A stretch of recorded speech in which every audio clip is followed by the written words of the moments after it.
하나님 말씀 오늘 들여다보면 사도 베드로가 지금까지 거룩함에 대해서 계속 얘기하다가 오늘 갑자기 우리의 일상생활에 대한 이야기를 하고 있습니다. 많은 분들이 신앙생활과 일상생활은 별개라고 생각하는 그런 착각에 빠질 때가 많이 있습니다. 다시 말을 하면 예배당 안에서의 생활과 예배당 밖에서의 생활이 별개라고 생각을 할 때가 많이 있다는 것입니다. 그래서 교회당 안에서 예배당 안에서는 존경받는 직분자이지만 예배당 바깥을 나가면 세상 어느 사람보다도 육두문자를 많이 쓰고 지탄을 많이 받고 그야말로 손가락질 받는 그런 상황에 들어갈 때도 적지가 않습니다. 그런가 하면 어떤 분들은 그렇게까지 가지는 않더라도 흔히 말하는 영적 생활과 육적 생활이 별개라고 생각하는 분들도 있습니다. 즉 하나님 앞에 인정받는 것은 영적인 생활, 기도 열심히 하고 말씀 열심히 보고 전도하고 그런 생활이지, 우리가 평상시에 먹고 자는 것, 생활하는 것, 다른 사람과 교제하는 것, 이것은 또한 별개라고 생각할 때도 많이 있습니다.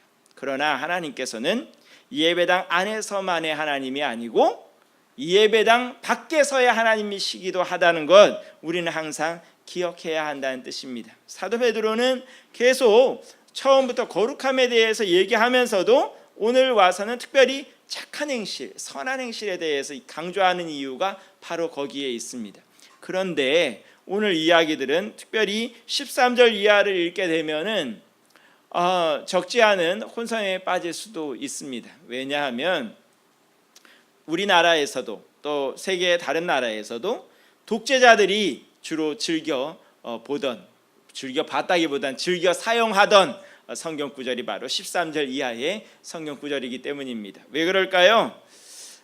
주의 성도들에게 왕에게 순복을 하고 제도에 순복을 하고 통치자들에게 권력자들에게 순복할 것을 요구하고 있기 때문입니다. 그래서 그리스도인들이 정권에 대하여 반항할 때면 잘 나오는 소리가 왜 니네는 성경 말씀대로 살지 않니? 라는 이야기도 등장하기도 합니다. 그런데 중요한 건 뭐냐? 그분들이 그걸 인용하면서도 꼭 빼먹는 데가 있습니다. 어디를 빼먹을까요? 13절 말씀을 보면 인간의 모든 제도를 뭐를 위하여 순종하래요? 주를 위하여 순종하는 것입니다. 목적이 분명히 있습니다.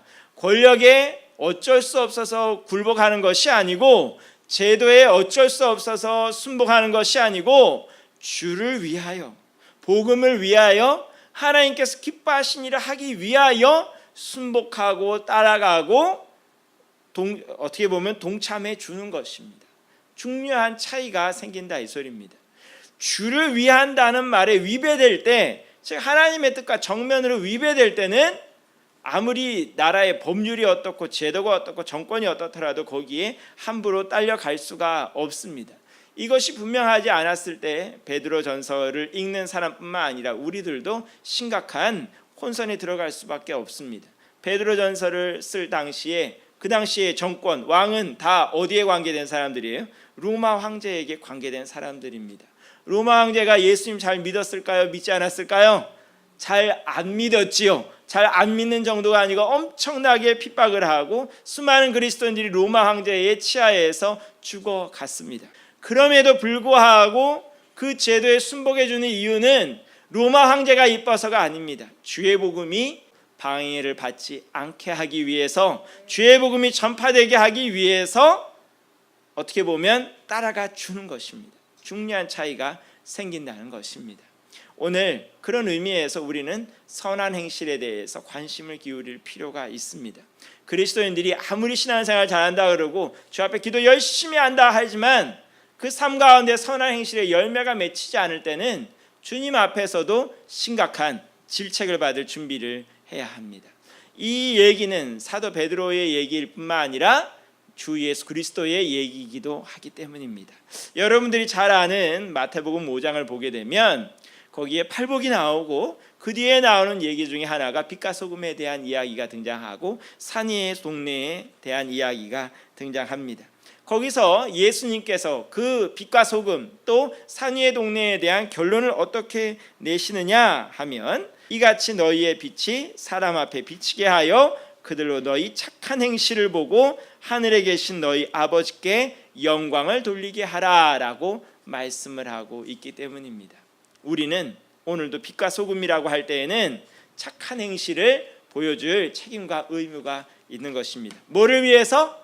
주를 위해서, 복음을 위해서. 오늘도 주의 복음이 전파될 수 있도록 우리의 삶 가운데 착한 열매가 맺혀야 됩니다. 그러하기에 오늘 성령 강림절인데요, 성령 강림절 얘기를 하면 많은 분들이 성령 얘기를 하면 우리가 흔히 말하는 열광주의적인 입장에서 자꾸 생각을 합니다. 뭔가 뜨거운 분위기 아래서 방언을 하고 각종 은사가 있고 뭔가 놀라운 기적이 일어나는 현상만 자꾸 생각을 하는데, 성령은 그렇게도 임하시는 분이지만 우리의 삶 가운데서 끊임없이 역사하시는 분, 우리의 삶 가운데서 우리를 지도하시고 인도하시는 분이기에 오히려 착한 행실 속에서 더 많은 열매가 나타나게 되어 있습니다.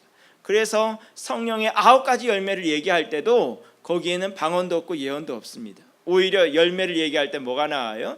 양선이 나오고 기쁨이 나오고, 이 모든 오히려 우리의 삶 가운데 필요한 그런 열매들을 얘기하시는 이유가, 성령님께서 맺으시는 열매는 교회 안에서만 맺히는 것이 아니라 오히려 교회 밖에서 제대로 맺혀야 되기 때문입니다. 성령 강림절 얘기를 하면서 성령 충만에 대한 이야기가 굉장히 중요해지는 이유가 뭐냐 하면, 역시 종말론과도 맞닿아 있기 때문입니다. 우리 그리스도인들은 모두 종말을 믿는 사람입니다. 정상적으로 주의 말씀을 믿는 사람이라면 종말을 꼭 생각하게 되는데, 그 종말에 대해서 준비하는 자세와도 연관이 되기 때문입니다. 많은 분들은 종말에 대해서 얘기하면서 성령 충만함을 얘기하고 성령님께서 우리의 삶 가운데서 주도적으로 왕이 되셔서 주인이 되어서 역사하는 얘기를 하면서도 오히려 교회 안에서의 생활만 자꾸 얘기를 하는 경우가 너무나도 많이 있습니다. 마지막 날을 준비하면서 주 앞에 서는 날을, 그날을 준비하면서 맨날 하는 소리는 기도하는 얘기만 하고 말씀 보는 얘기만 하고 뭔가 예배당 안에서 하는 얘기만 할 뿐이지 예배당 밖에서 하는 얘기에 대해서 거의 말을 하지 않습니다. 또는 말을 한다 할지라도 차원이 다른 의미에서, 복지라는 의미에서, 뭔가 얘기의 핀트가 조금 달라진 의미에서 말을 하기 나름입니다. 근데 분명히 아십시오. 오늘도 주님께서 여러분들 복음서를 보게 되면 주님께서 마지막 날에 심판하실 때 우리는 뭐 갖고 심판하시느냐? 우리 행실을 보고 심판을 하십니다. 그래서 예수님께서 양과 염소의 비유 같은 거 말씀하시면서도 양과 염소를 나르는 기준이 어디에 있을까요? 주님께서 주일 때 먹여주시 아니하고 헐벗었을 때 입혀주시 아니하고, 그야말로 예배당 바깥에서 이 지역사회를 위해서, 믿지 않는 자들을 위해서 어떻게 우리가 행동했는가를 보고 주님께서는 심판하신다는 것을 우리는 기억을 할 필요가 있습니다. 그런 의미에서 우리는 마지막 날을 굉장히 잘 준비를 해야 합니다. 제가 여러분들에게 광고 하나 해드릴까요? 예수님께서 2000년 전에 오셨을 그때부터 계속해서 종말론은 있어 왔는데요, 올해도 굉장히 중요한 종말론이 등장하는 해예요. 이번 2016년도 가을을 휴거 일자로 찍어놓고 또다시 활동하는 시한부 종말론자들이 있습니다. 이번에 2016년 가을이 찍히는 이유는 나팔절을 놓고 얘기를 하는 것이죠. 그래서 아예 예수님 재림 날짜까지도 같이 찍혀 있어요. 이번 이제 가을에 휴거가 일어나고 7년이 지난 후 2023년이 되면 예수님께서 재림하신대요.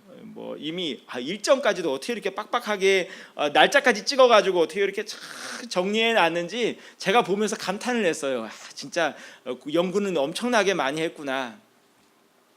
네, 여러분께서 분명히 아실 것은 설사 그 날짜대로 된다 할지라도 여러분들이 종말을 준비하는 자세는 오히려 여러분 행실에서 나와야 된다는 것을 기억하십시오. 시한부 종말론자들이 맨날 하는 건 뭐예요? 그런 종말론 날짜를 그런 재림 날짜들을 찍어놓고 뭐해요? 첫째는 자꾸 예배당 안으로만 불러들여요. 예배당 안으로만 불러들여요. 그 다음에 뭐 할까요? 다 바치라 그래요. 다 바치라 그래요. 그래서 시한부 종말론이 한 번씩 쓸고 지나갈 때마다 알거지 되는 사람들이 많이 생기죠. 다 바치라 그래요. 제 입장에서 상당히 답답해지는 것은 한두 번 한 것도 아니고 그렇게 여러 번 하면서도 어떻게 그렇게 똑같이 당할까를 놓고 참 답답해하게 생각하는데 바치라 그래요. 그런데요, 성경을 보게 되면 그런 식으로 진행되지 않습니다. 오히려 성령 충만한 사람들은 사도행전 4장을 비롯해서 초대교회만 보더라도 어떻게 됐을까요? 세상 사람들에게 칭찬을 받았습니다. 칭송을 받았다고 나와 있습니다. 주님께서 함께 하시는 가운데 사랑이 충만하고 평안이 있고 세상에서 보지 못하는 기쁜 일들이 많아지기 때문에 그 사람들을 보며 칭송하고 두려워했다고 말씀을 하고 있습니다. 오늘도 마지막 날을 준비하는 성도의 자세는 예배당 안에서 오히려 결정된다기보다 예배당 바깥에서 결정된다는 사실을 반드시 기억하시는 여러분들이 될 수 있기를 간절히 축복을 합니다. 오늘도 성령 충만함이 단순히 은사 받는 데서만 끝나는 것이 아니라 은사 자체는 도구입니다. 그 은사를 가지고 사용을 하라는 것이죠. 은사가 은사로만 머물러 있을 때는 그것은 아무런 의미가 없습니다. 오늘도 성령 강림절을 맞아서 우리가 성령 충만함을 구하고 성령의 은사를 구하는 이유는 이것 갖고 사용할 때가 있기 때문입니다. 어디서 사용할까요? 예배당 안에서도 사용돼야 되지만 예배당 바깥에서도 사용이 분명히 돼야 되기 때문입니다.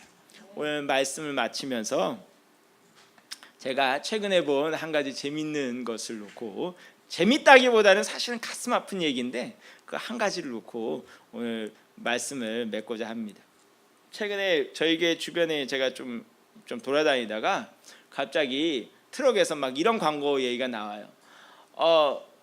정확하게 지금 기억은 안 나는데요. 뭔가 고추장은 고추장인데 고추장에 뭐 매실을 넣었대나 뭘 넣었대나 하면서 뭐 특별한 거를 만든 그런 고추장이래요. 근데 돌아다니면서 하는 얘기가 이 트럭 있는 데를 따라오시면 그 맛있고 귀한 고추장을 공짜로 준대요. 그러면서 막 돌아다니는 거예요. 막 고추장 공짜로 준다고 트럭 있는 데로 모이라고 막 그러면서 막 광고를 하고 다니는 거예요. 저도 나름 호기심 천국인지라 대체 뭘 하길래 고추장을 공짜로 준다 그러면서 저렇게 트럭으로 몰고 다닐까 한번 부근에 가봤어요. 그랬더니 한 6-7명 들어갈까? 6-7명 들어갈까 하는 천막을 쳤어요. 미니 천막을 쳤어요. 근데 굉장히 신기한 건 천막을 그냥 친 게 아니라 위에 지붕을 치고 나서 이렇게 밑으로도 이렇게 천이 내려왔는데 보통 성인들 한 엉덩이 정도까지 덮일 정도로 천이 내려와 있어요. 다리만 보여요. 그야말로 그 안에 들어간 사람은 다리만 보여요. 그 위에 엉덩이 이상은 보이지 않아요. 뭘 하는지 보이질 않아요. 그런 천막을 치고 사람들이 막 웅성웅성 모여 있어요. 보니까 뭐 맨 처음에는 당연히 고추장 얘기 해주겠죠. 이 고추장이 얼마나 귀한 고추장인지 뭐 얘기를 해주면서 사람들 뭐 다리만 모이니까 좀 뭔지는 바깥에서 소리만 듣고 뭐 그러면서 막 모여서 뭘 해요. 그런데 여러분들이 기대하듯 그걸로 끝나질 않아요. 뭐가 시작될까요? 뭔가 더 큰 게 있어. 뭔가 더 큰 게. 그러면서 조금 있다 보니까 옆에 트럭이 한 대, 또 다른 트럭이 하나 서 있는데 트럭 문이 열리면서 커다란 박스들이 나와요. 뭐 아는 분은 아시겠죠? 뭐 하는 건지. 커다란 박스들이 나오면서 막 또 거기에 오시는 분들은 주로 그런 데 오시는 분들은 노인들이잖아요. 안 그래도 힘 약한 노인들이 뭔가를 또 잔뜩 그 박스를 지고 가. 뭐 하는 걸까요? 그냥 다단계가 아니라 뭔가 불법적으로 파는 뭔가 바가지로 왕창 씌운 거를 고추장 하나로 팔고 있는 거예요. 그렇죠? 그런데 그런 거 한두 번 봤어요? 엄청나게 많이 봤단 말이죠. 그런데 여전히 그런 소위 말해서 야바위꾼들은 여전히 있단 말이죠. 갈등을 했어요. 저 안에 들어가서 이런 거 사지 마세요 하고 소리 질러야 되나? 방문표 집사님께서 그러셨다면 좀 더 효과가 있을지 모르지만 제가 들어갔을 때는 별도 효과가 없을 것 같았어요. 그리고 제가 거기서 떠들어봤자 해결될 문제가 아닌 것 같고 보니까 깍두기 비슷한 사람들도 좀 있고 그냥 또 우리 노인분들이 자녀분들과 또 굉장히 즐거운 대화를 나누겠구나 하는 생각을 하면서 그 자리에서 답답한 마음을 가지고 나왔어요. 오늘도 주의 말씀은 그렇게 어딘가 한 군데 모아놓고서는 비밀스럽게 나누는 말씀이 분명히 아니거든요. 언제나 열려있고 여러분들에게 늘 공개적으로 나가는 말씀이지만 항상 그 말씀을 비밀로 만들려는 사람들이 항상 있어요. 그런데요, 주님께서도 분명히 말씀하시지요. 뭐라 그럴까요? 너희들이 비밀한 데서 말한 것이 어떻게 될 거라고 했을까요? 다 지붕 위에서 전파되고 다 바깥에서 전파될 것이라고 했어요. 주의 복음은 땅끝까지 전해져야 되는 말씀, 공개되는 말씀, 어디서나 들려져야 되는 말씀이거든요. 근데 꼭 성도들은 뭔가 비밀리에 은밀하게 특별한 데서 가르치는 것이 꼭 효과가 있는 줄 알고 아까 말씀드린 그 천막에 모이는 노인들처럼 꼭 그런 데 솔깃하는 분들이 있는데, 꼭 말씀드리고 싶은 건, 제가 여러 가지 목적에서 이런 말씀 드리는 거예요. 아까도 말씀드렸지만 또다시 올해 종말론이 또다시 판치기 시작할 것이고 여러 가지 또 혼란스러운 일이 발생할 것이기 때문에 미리 경고 차원에서 말씀드리는데, 성령 충만함은 은밀한 곳에서 열매가 드러나는 것이 아니라 공개된 곳에서 열매가 드러나게 되어 있고, 오늘도 주님께서는 주의 말씀이 비밀스럽게 들려지는 것이 아니라 어디서나 분명하게 공개적으로 들려지게 되어 있고, 오늘도 주님께서는 일부 사람들만 구원하시길 원하시는 것이 아니라 세상 모든 사람을 구원하시길 원하시는 하나님이라는 것 꼭 기억하실 수 있는 여러분들이 될 수 있기를 간절히 축원합니다. 기도하겠습니다.